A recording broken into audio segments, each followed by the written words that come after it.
Hi, and welcome back to your summit. Your wait is over. Postmenopausal women scaling back. I'm your host, Jean Nitre, weight loss expert, and I'm here with several speakers, imparting information to you that is going to be empowering and that will give you all sorts of guidance and easier ways to lose weight postmenopausal. And today we're talking with Ted Robinson. Hi. Is a hypnotist, a board certified hypnotist of 20 years, and an EFT expert. Emotional freedom technique is what that stands for. And he's been doing that for about 18 years, just a little bit shy of how long that technology of EFT has been here in the West. And so welcome, Ted. Thanks for being here and giving this unique way of addressing the body in order to lose excess pounds. It's very different. I've been using it myself, and I use it with some of my clients if they elect to use it. And I find it's very effective. It doesn't take much time. It's totally painless. And I see it as being very empowering, because this is part of what I'm up to, is empowering postmenopausal women to lose weight. And this is something you can for sure do yourself. Absolutely. So Ted, why don't you tell us a little bit about the background of EFT and how it works? Well, first off, emotional freedom techniques is what it's called. And the S means that it allows for many different variations. And mine is one of them. I've evolved this over the last nearly 20 years now. And I studied it directly under Gary Craig. I learned it actually the day I started. I was taking the test for my hypnosis certification exam, and I had developed this horrible pain in my left eye. I'm taking the test like this, taking the test with my hand over the eye. And at the mid-break, the assistant came over to me and said, "What can I do to help you with your eye?" I said, "Can you hypnotize me?" She said, "Nah, how about I tap you?" I said, "What, tap?" So she showed me this little tapping thing, and I was like, "What is this? It looks so silly. It looks stupid." And it does. It looks dumb. But in the past, it had taken 4 days to clear it with ointments and hot compresses.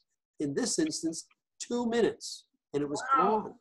And I went, 2 minutes? What am I even studying hypnosis for? This is the stuff. So for the next 10 or 15 years, I really didn't do a lot of hypnosis. I taught EFT in the hypnotic environment with hypnotists and was an adjunct to them in many instances. And then I became more enamored with hypnosis. And now I've put the two of them together as one. And it really makes a tremendous difference. And that's much more powerful together, I find. Awesome. Now, the way it happened, it started out, by the way, with acupressure that's been around for 5,000 years successfully. And they use the meridian points, the same access points, as acupuncturists with the needles used, only there are no needles. All we're doing is tapping, very lightly tapping in this fashion. And what that does is just like as if you were going to have a straw, let's say, with a little bit of milk left in the middle, you tap the top of the straw. Well, the same thing is true of the meridians. The meridians get blocked due to trauma. And that could be physical trauma, emotional trauma, or chemical trauma. And you get a blockage, and suddenly the energy is not running through the meridians. So you tap on the top of the meridian, you break that blockage, and now the meridians can run their energy again. And then suddenly you feel better. Things change. Issues are eliminated. And that's what EFT has become all about. So that's the sum of EFT in a real small nutshell. I can go into more detail with you, but I think that probably explains most of it. Okay, well, maybe a little bit later we will. I'm not too sure. Be happy to. And so it sounds like anyone can use it, and that's the point. That's why it's empowering, because you can go to Ted Robinson EFT on YouTube channel and find him all over there. I don't know, do you have one on weight loss there? I believe we do, but we have a number of them on really important topics that relate to weight loss. And that's what I really want to get across today to your viewers. And that is that weight loss is not just dieting. Anybody who's done dieting knows that willpower is very short-lived, and people get on yo-yo diets all the time. That's not the approach to take. You must dig under it. Find out what's causing the mindless shoveling into the mouth of food. Because, it takes a lot of effort to maintain a large body. That means you've got to be constantly feeding it. So how can you be feeding it if you're actually mindful? You can't. Only mindlessly can you do it, or only like things that cause you to really want to push down your emotions, tamp them down, or suppress them. So what you really want to look at is, what are the emotions that you're trying to suppress? Why are you binge eating? Why are you unhappy? Why are you this? Why are you that? Whatever this or that is the real essence of what you want to work on with EFT. And that's the problem most people don't get. They think they're only looking, it's like a doctor looking for the symptom rather than for the underlying cause. I don't want to get rid of the headache. I want to get rid of what's causing the headache. And so about the issues and the causes, there's also what goes along with the tapping, these specific meridian points. You're saying things about the issues, right? Right, and that's the important thing. One thing I really want to get across here is, you don't have to be a psychologist or a counselor or a coach or anything else to figure this out. All you have to do is actually talk about the issues underlying the overeating. Because everybody knows their issues, they're not always well aware of them. But as they start to actually think about them, they start to realize, oh yeah, I had one woman, in fact, she was a therapist. She came to me, and she came to me about eating at night in bed. And we tapped on it and found out it was because the only thing that made her feel comfortable and safe was to have food in bed. The next night after I got, the next day actually, after I got finished working with her that afternoon, early evening, I got an email saying, last night was the first night I went to bed without food. Wow. And it was not a struggle for her, I'm assuming? Just like that. Wow. And that's what it is. It's a natural thing, because what happens is when you eliminate, when you erase the underlying cause for the demand to have that food to seek comfort, which is all caused by a blockage in a meridian. Wow. That's what makes the difference. Sounds too simple to be true. Exactly. Do you have other, it is true though, I believe it myself for sure, and a lot of people do. So do you have any, one or two other stories like the one you just cited? Oh, sure. I mean, one that's really great, I'm working with a woman now who's been so sensitized to sound, sensitized to people. She's like got her walls up in every different direction.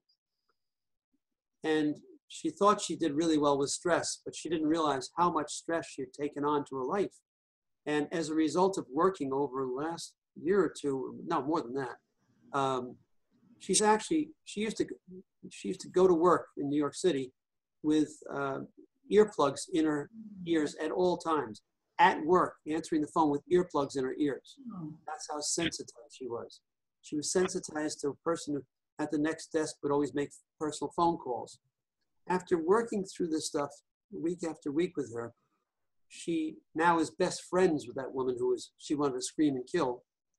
She no longer wears the earphones, the earplugs any longer, and she's getting along with everybody. She's been promoted and been given raises because she's no longer antisocial. And how long did that take to turn that around? Probably 2 or 3 years all told. Wow, that was a long very one, deep right? stuff. Hers was very deep stuff. Hmm. It was, so to speak, industry wide. It was, lifetime wide. But she's now able to actually hold conversations with people, feel good about talking to her nieces.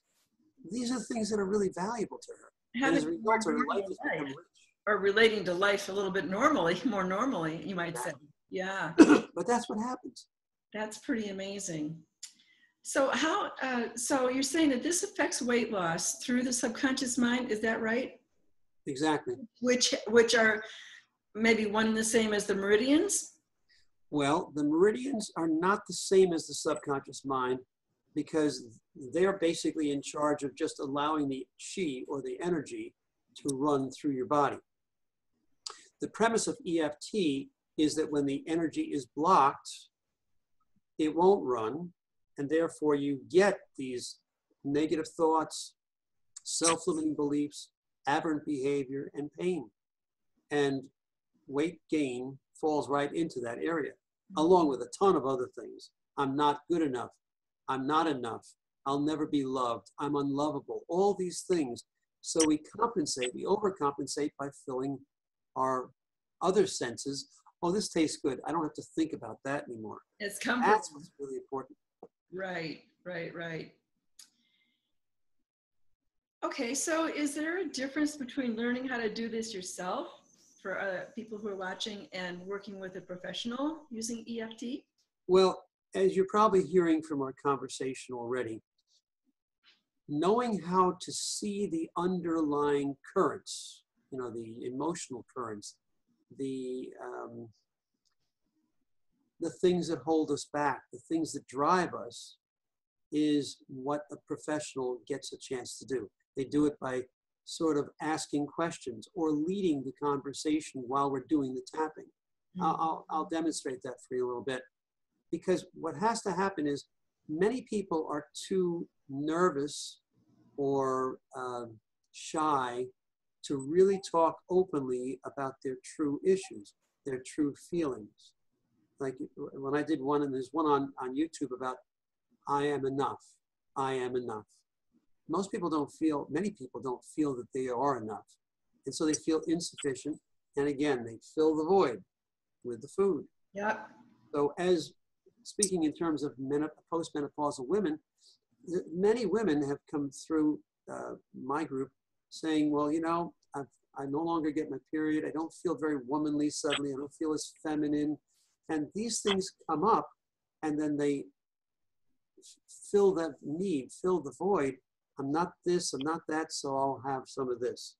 And by the way, it's not as important to me to look slim and trim, so I can just enjoy myself now. Mm-hmm. Those are not things they really want to do, mm-hmm. but it's sort of compensation that gets in the way. And so this allows them to recognize, oh, that might be what I'm doing. And here's how EFT really works. You say as much as you want, all kinds of different array of things, and see what sticks. If it doesn't stick, it doesn't matter. But when you start to hit an issue and you hone in, you're shotgunning it first. Mm-hmm. And that one hits and this one hits. So those are the areas you now shotgun until you finally hone in on it and you finally get to what the real issue is. And that's what I do. That's what a professional will do with this kind of stuff. It makes a huge difference. Now, with an individual, you do it on your own by talking about how you're feeling. And that may be enough. You might get lucky and hit it, but most of the time you're not really delving in to the real issues that well, because you're not really aware of them many times. Sure, sure. And you become more aware of them when you work with someone. So that's, or possibly you become more aware of them, maybe not everyone, but there's that potential to become more aware of our issues. And the more awareness we have, the better off we are. Then we know what we have to deal with. Yeah. Exactly. And usually somebody from the outside watching and listening to you can be more objective. You're sort of lost in your own story. So if you can't see outside your own story, you're going to have a heck of a time trying to get out. Whereas somebody who can see the story and say, what about that? And oh, you think that? It's invaluable in those instances, just to be able to get past your own story of limitations or negativity. So, I mean, I've had many people who have been so traumatized as young people. I had one man who was a 48-year-old virgin. Wow. Because he had been threatened with having his penis cut off by his mother if he ever came home with a pregnant woman. Wow. Oh. He waited until he was 48 to go looking for a solution. Wow. But once he came and we worked together, it took 1 or 2 sessions and it was done. Changed his whole life. Wow. So, I mean, that's just one extreme example. There are plenty of examples like this. Sure. It's one of the most powerful techniques I've ever come across. And then when you meld that with hypnosis, then it becomes really powerful. The way I do emotional freedom technique, you notice I'm very quick speaking. I'm a New Yorker, but I talk very quickly when I do EFT too. And there's a reason. I didn't realize it till I actually sat in the group. And the guy I was just telling you about actually led the group. One night I had to go to court for a client of mine. And I said, why don't you lead the group? And he said, okay. And I came back early. He says, here, I'll give you. No, I said, I'll sit in your seat. I want to see what it's like to be a student. And I couldn't keep up at first. And I realized when you can't keep up, you can't use your critical mind to stop the thoughts of what we're talking about. So you just have to say them, and it goes directly into your subconscious mind. That's the crossover point you were asking about earlier. So once it does that, you're actually doing hypnosis while you're doing EFT. Wow. And people don't realize it. Okay, I think it's about time for a demonstration, Ted. You want to do that now? So I always do the same thing with everybody every time I work on it. Okay. And you'll see why it's important to know that. I work on resistance to change, eliminating resistance to change, which then turns into you can change. So I do what's called a reframe. So we always start out with very negative wording to try to access and bring up the negative issues of I can't change because I don't want to change. How do you like that? That type of thing. And then eventually we turn it around until we finally get it. I invite change into my life and embrace it when it arrives. So I'll show you the points right now, and I'll show you what our viewers, the points right now very quickly. So there are only 9 points. You start right here on the side or edge of the palm of your opposite hand of your dominant hand. So I'm right-handed, although it looks left-handed to you. And I would tap right here on the side or edge of my palm. This is called the karate chop point. Now you're going to tap there while we do what's called the setup.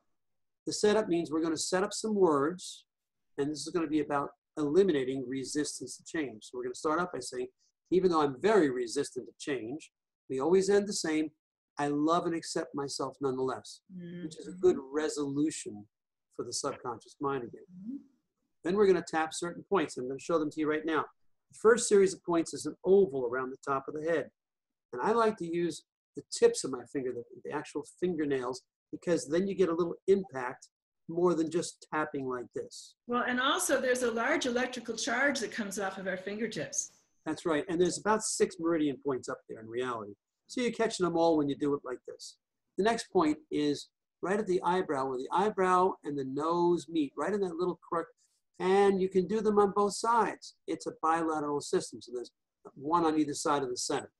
The next point is the side of the eye. It's right at the side of the eye.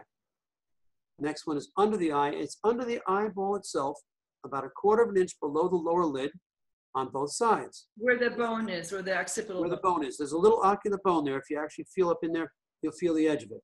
You want to be just below that. The next point is on the nose, under the nose, in the cleft of the upper lip. And the next one is between the lower lip and the chin. Now, I like to sometimes, you'll see I'm a shortcutter, I like to do both at once. And you can do that pretty easily. Or you can do them one at a time. It's a very quick technique. So this is only going to take about 30 seconds per round. So it'll go pretty fast. Now, the next point is important. Now, I can see you, Jean, you have an open top. So on you, you have these 2 predominant collarbones going this way, which is great, a little higher. And in the middle, there's 2 little points right there. Up a little higher and in for right there. There you go, right there. So it's right at this little point, there's 2 little collarbone points. And the establishment point is down an inch and out an inch. I happen to like this point because it works. But if you want to be safe, just go around in a circle like this and you can't miss. And the last point is under the armpit, right about 3 inches below the armpit. For ladies, it'll be right on your bra strap, midway front to back on the body, not the breast. And you tap each one of these points about 5 to 7 times generally is good. I get a little wordy, so you may be tapping them a little longer. It can't hurt anything to tap them longer. In fact, it may actually help because this is an inexact science. So you might tap different points. You might miss them. If you got it perfectly each time, you just go like this. That'd be it. So what is the average duration of each session that one would do by themselves? How many minutes would that generally take? It really depends upon how deep the issue is. I would say 5 to 15 minutes is really about all you need, generally. It's not much. But I've seen, I had a girlfriend who, when we first got together, she worked as a paralegal or a receptionist, and her sole job was to pick up the phone. She could not pick up the phone because she was shy. Wow. I don't know how she got the job, but that's what she was doing there. And so after we lived together for quite some time, a couple of years, 3 years, and she was tapping 2 to 3 hours a day on just whatever came to mind. By the time She left that job 6 months later. She became a cold caller. Wow. Oh my gosh. So this stuff works. Okay, do you want to give us a demo now, please? Sure. So tap right along with me. I'll say the words first. You say them right back to me. Is that okay? Yes. All right. So I'm going to put my hand up so you can see the points, and I'll lean in so you can see where I'm tapping. Okay. I can just see a little bit of myself there. So you're going to tap the side of the hand, and you'll say, everybody can actually tap along with us as you're doing right now. So you say, even though I am resistant to change. Even though I am resistant to change. I don't really believe that. I don't really believe that. I'm changing all the time. I'm changing all the time. So I don't know how you could say I'm resistant to change. So I don't know how you could say I'm resistant to change. But on the other hand, there are things I have wanted to change for a long time. But on the other hand, there are things I've wanted to change for a long time. And I still haven't changed them. Some things I've started and never finished. Some things I've started and never finished. I guess you might be a little bit right. I guess you might be a little bit right. I am somewhat resistant to change. I am somewhat resistant to change. And I love and accept myself no matter what. And I love and accept myself no matter what. That's the setup. We've started the whole thing. We've set the mindset. We now know where we're going. The next point is the top of the head. We're going to say, I am resistant to change. I am resistant to change. I don't want to believe that.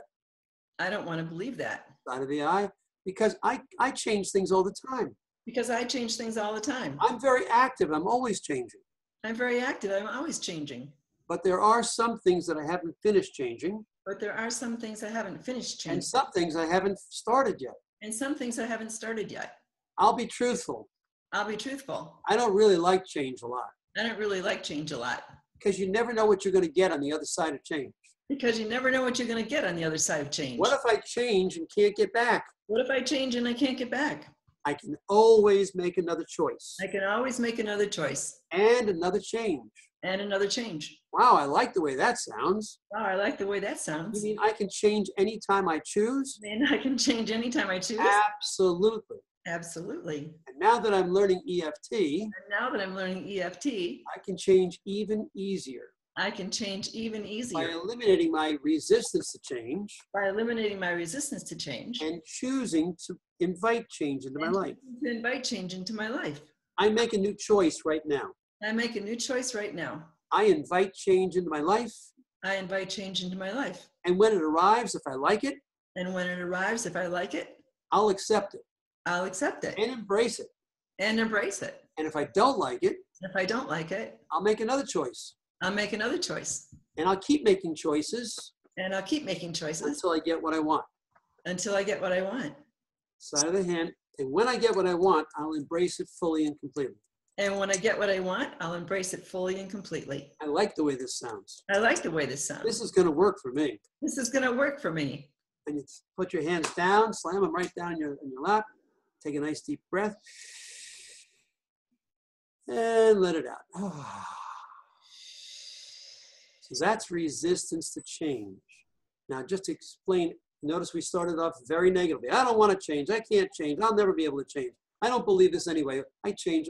All kinds of thoughts go through our minds because that's what's really going on. Mm-hmm. Once we get that in place, then we start making the reframe to eventually saying, I choose change. I want change in my life. I allow it to come into my life. And I'll keep changing until I get exactly what I want, and then I'll embrace it. That's a full reframe. But that's resistance to change. And it seems to me that that's very empowering because you're telling yourself it's okay to change. That's exactly right. And that you can change and that you are going to change. And most people never think of this. Right, right, exactly. So now I can go into the other part that if you'd like, if you want to go right into it. Please, Go into a weight loss area for, well, how about for postmenopausal women, since that's what this is all about. Now, what would you say is the primary driver to not losing weight or to gaining weight, either way you want to put it, for postmenopausal women? You tell me. Well, I think a lot of us think we know, and maybe it has some truth, probably does, is that the hormones change, and as we get older, we just have this propensity to put on more weight. Well, you don't have as much energy either, right? Because the hormones change. And what else? Because I mean, I have an active imagination. I could say a bunch of things, but I don't want to upset anybody. I'd rather stay a little conservative here. Well, I would also say that I think a lot of us, including myself, we looked at our mothers who usually put on weight postmenopausal, and it's just predetermined and predestined that it's going to Have happen. a picture in our minds, right? Yes. And it's okay because we have that picture in our minds. It's almost expected. Yes. Yes. And everybody else is having the same reaction, thinking the same way. And yet there's a part of us that says, but I don't want to put weight on. I don't want to, I like the size I am. I like the shape I am, right? Yeah. Okay. Resistance to change. So those are pretty good ideas. I'm happy to use those, okay? Okay. So let me ask you, are any of those accurate for you in your mind? Yes. What would you say your number is in terms of your resistance to losing weight right now? Between 0 and 10, 10 being You're not asking the right person, because even though I'm postmenopausal, I'm losing weight because I know how to do that. Oh. All right, well, let's just take an arbitrary number of about 8 for some reason. Okay. And 8 just is a good, moderately high number.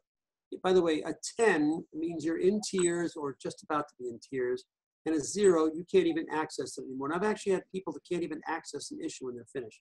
Wow. That's when you really know it's gone. Wow. It's bizarre because they're like looking around like this, where's that thought I had? I had it just a moment ago, and it's gone. And that's when you go, wow, Oh my that's powerful stuff. Oh my gosh. That's powerful. Wow. So let's do that. I'm just going to throw a potpourri in here for you. Okay. We'll see how it all turns out, okay? You ready? Yeah. You say, even though I'm postmenopausal, I'm postmenopausal, and I talk to lots of other women my age, and I've talked to lots of other women my age, and this is a real issue. and this is a real issue. Weight gain when you're postmenopausal Weight gain when you're postmenopausal is a real concern of ours. is a real concern for us. And I really want to change this And I really want to change this for myself and everybody else. for myself and everybody else. And I love and accept myself no matter how this turns out. And I love and accept myself no matter how this turns out. Here we go, top of the head. So you say, okay, I get it. Okay, I get it. My hormones have changed. My hormones have changed. And that means I'm not going to have as much energy.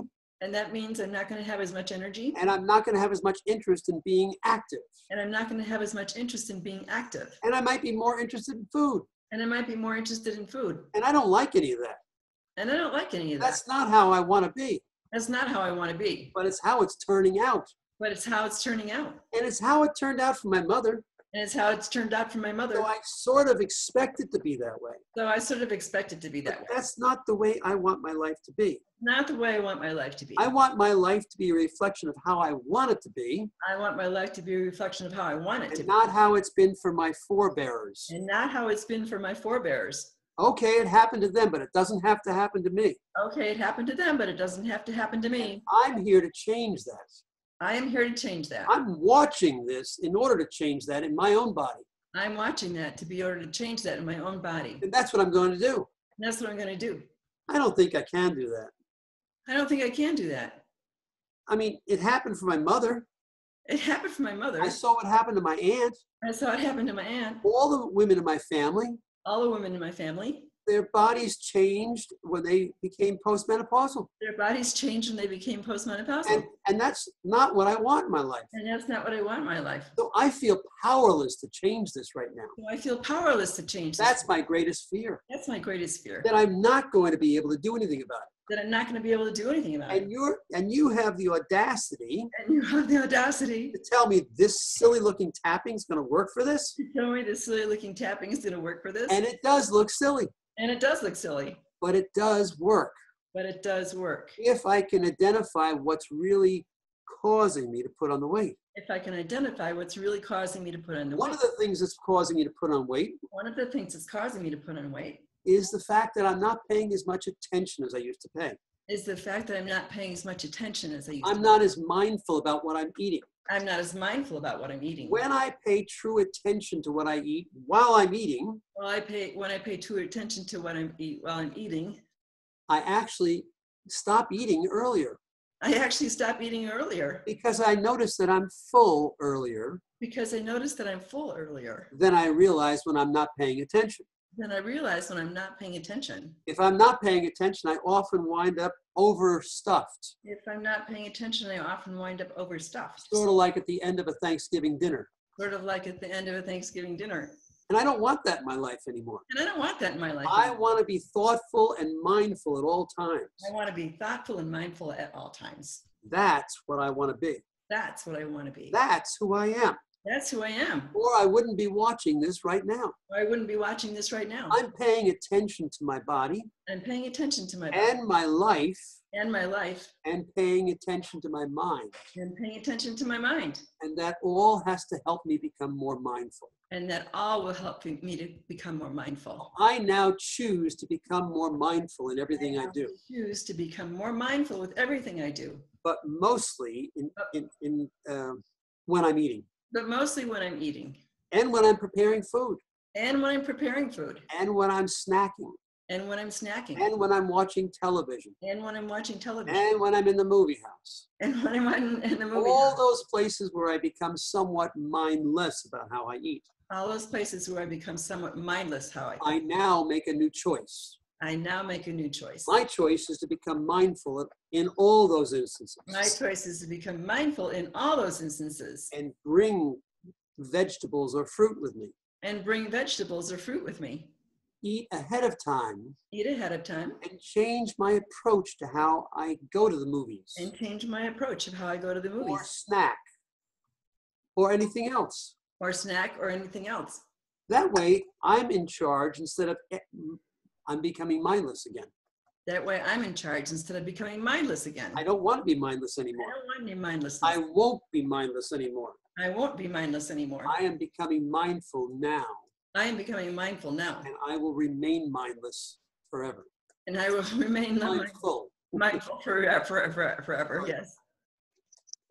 Hands down, nice deep breath. So the reframe in that is to go from mindlessness to mindfulness. Yeah. Eliminate the issue of hormones and get to the issue of mind, because that's really what drives everything. That's what I love about this thing. It really, really works because our mind rules everything. Our mind creates everything in our world, whether we're deliberate about it or unconscious of it. we're creating our own respective worlds. Exactly. So Ted, we're just about done here, but I wanted you to tell everyone about the free gift that they'll get from you if they should opt to do that. Well, the free gift. You alluded to it later, but earlier, but why don't you tell us about it? Okay.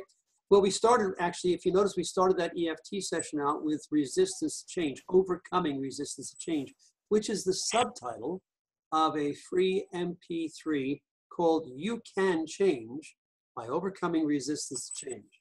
And that's the free gift I'm going to be giving you. It's a hypnosis audio program, an MP3, that people can download and then listen to with earbuds at night as they go to bed. I've listened to this for about the last 4 months now. I've actually seen major changes in my eating habits, changing what I eat. Not only, in other words, I used to go to a sushi restaurant every Friday night, have the same thing for about 1.5 years. I walked in after listening to this for 3 weeks, and suddenly I'm having something different. The waitress saying, "What are you doing?" And you're supposed to say "ditto" to me. And I've been having different things every Friday night since. I know this is working, but the best part is it's causing me to take responsibility for my life. And that's what this is all about, taking responsibility for your life. This is the supporting hypnosis audio for everything else, as far as I'm concerned. It really makes a huge difference. And so that's what I want to provide everybody. Excellent. Well, thank you for that and for this really informative interview, Ted Robinson. And viewers, you can see more of Ted on his YouTube channel, demonstrating EFT. And viewers, look in your inbox tomorrow morning for more of these empowering interviews, and we'll see you then. Bye. Thanks.